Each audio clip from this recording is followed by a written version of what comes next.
Hello everyone, I had a lot of fun doing the last gun show video that I did, and since I got back from a gun show a few hours ago and got some pretty neat things, thought I might show them off to you this time as well. So like last time, first I'm going to talk about the things that are the most boring, end with the coolest thing, and then after that I'm going to talk about some tips and tricks. Some of those might be repetitive and some of them might be new, so I recommend you stick around till the end. Alright, first things first, I got some ammo. So I found 3 boxes of Czech 7.62x54R. So it's a total of 60 rounds. This is silver tip. And the silver tip I think has a mild steel core, but isn't quite a penetrator round or a sniper round, like the Russian silver tip is. But this is still really good ammo, and normally I like to aim for around 50 cents a round when I'm shopping surplus ammo, but since this is COVID time still, I decided that even though it was a little bit more expensive, it was still not a problem. So I paid maybe around 60 to 70 cents for those per round. The next thing I'd like to show off is this box of Egyptian 8mm. Now, I have a video on Egyptian 8mm, and it was not very good, and I did not recommend that you bought it. But one of the problems with that is that that ammo had severe water damage, and this was actually still in a case.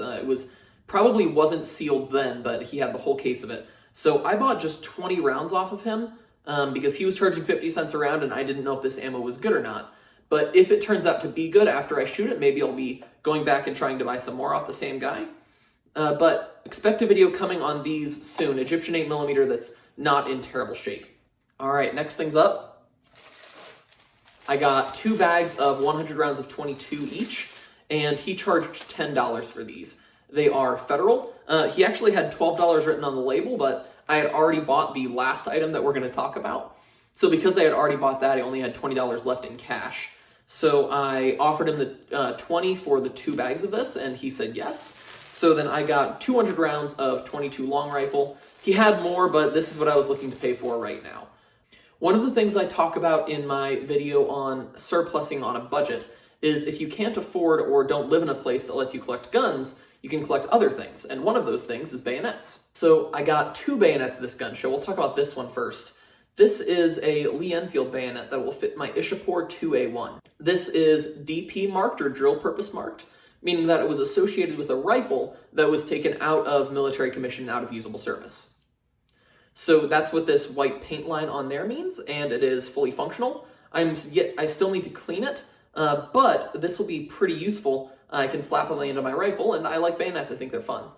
This one, the guy had listed as a mystery bayonet for $25. I didn't know anything about it. All I knew was it was a Mauser bayonet. And I could tell that because of just the way the connecting point was. It didn't have a loop. I was fairly certain that that's what it was. I could barely read the writing right there, but there was another guy a few booths over who had several bayonets. So for that bayonet, he had $45 listed. For this one, he had $40 listed. I offered him $60 and he gave me both. So this is actually a Kar 98K bayonet, a German one, and you can see the markings on there and prove that. And I think this is really cool. I'm really excited to have this. So I'm excited to see if it will fit my Yugoslavian Mauser at some point. But even if it doesn't, I'll either sell it to somebody who needs it or I'll just hang on to it because it's really cool. But bayonets are one of those cool things that you can collect. There is so much available, and it's not as expensive as buying a rifle. Like I said, I bought 2 for $60. One other thing I bought, which is currently full, so it's getting kind of heavy, but I bought this big ammo can. So this ammo can is for 40mm practice grenades. I just bought it because he was charging $15 for it, and I thought, I have a lot of ammo that I need to store. I'm getting more and more as time goes on, so I can store all of the same kind of ammo in there and then free up 1 or 2 other ammo cans that I have. All right, now let's get to the guns. I've been looking for a while for a cheap 22 to train with. I'm not super familiar with iron sights. The first 22 I bought had a scope on it. So this is a 22 with iron sights that I can learn to shoot it. It has this really interesting peep sight, and it is a Ward's Western Model 38. It's clearly somebody's like farm gun. It's one of the ones where you open the bolt, put the round in, close it, it's a single shot, and then you manually have to cock back the striker. Part of the problem with this one is there's some sort of problem with the trigger. So if I push the trigger forward, I can get it to latch like that. But otherwise the trigger does not latch. You can see that this one has some cracks in it on that side and on that side, right here on both places. So this rifle definitely needs some work, but the guy had it listed for $85 because he knew that, and I offered him $50 and he gave it to me. So I'm excited to get this rifle operational. I think cleaning it will be a good start, and then we'll see if I need to replace any parts or figure out something else in the process. All right, and the last gun is this Mauser 1891 long rifle. And this one in particular is Remington marked, so I am very, very excited about that. It's an American Mauser, which is just really, really cool. So I've been looking for a long rifle for a while. I knew I wanted either a 8mm Mauser long rifle or a 7.62x54R long rifle because I wanted to test what the differences are between a long rifle, a short rifle, and a carbine, what the velocity differences are. Expect a video on that sometime soon on what 54R does in a long rifle, a short rifle like a 9130, or a carbine like my M44. This one is super mismatched, and I ended up paying $450 for this, which for a Remington 1891 is actually a pretty good price. So I am very excited about that rifle. It does have one problem with the connection between the sear and the cocking piece, and I don't know exactly what the problem is yet, but I'm sure once I replace the sear, I think that's the problem. Once I replace the sear, it should function normal again. Now, of course, what I'm going to do is I'm going to clean it first and check it out, and if that fixes the problem, then obviously I don't need to buy anything. So, gun show recommendation number 1. Before you buy any new parts, especially unless it's something that you can see is broken, but if it's not something that you can see that it's broken, before you buy a new part, start by cleaning your rifle, because a lot of times what seems like a breakage is just something being dirty. I had a shotgun that I bought for $50 as well, and it had problems ejecting the spent casing. But once I took apart the ejector, it was a single shot, so once I took apart the ejector, it ejected fine. It just needed to be taken apart, cleaned out, and oiled.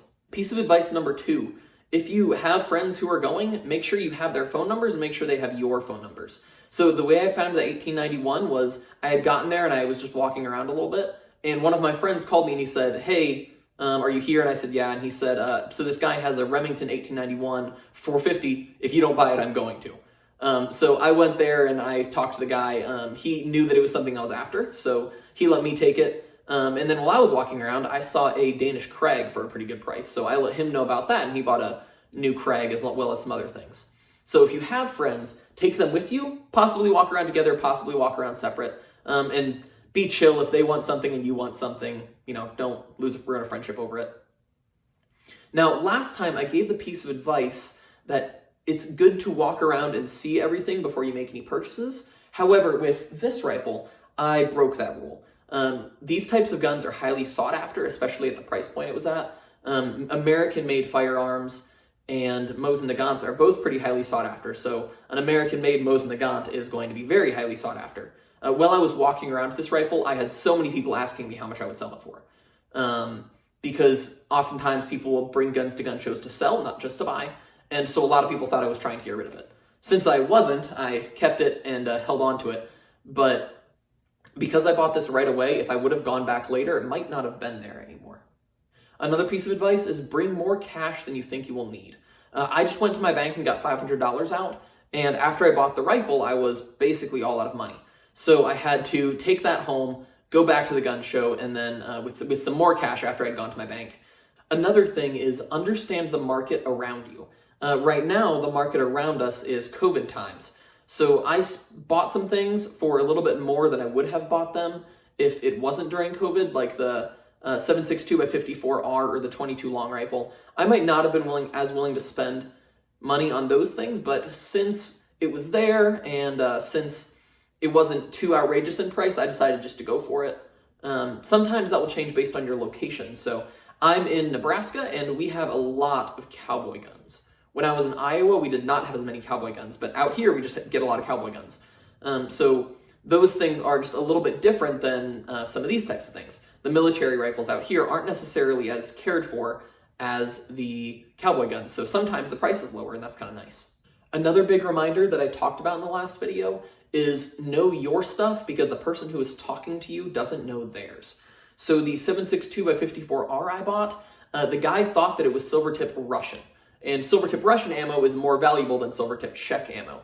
The Russian ammo is like a sniper round or it's armor piercing or something like that, I don't know exactly.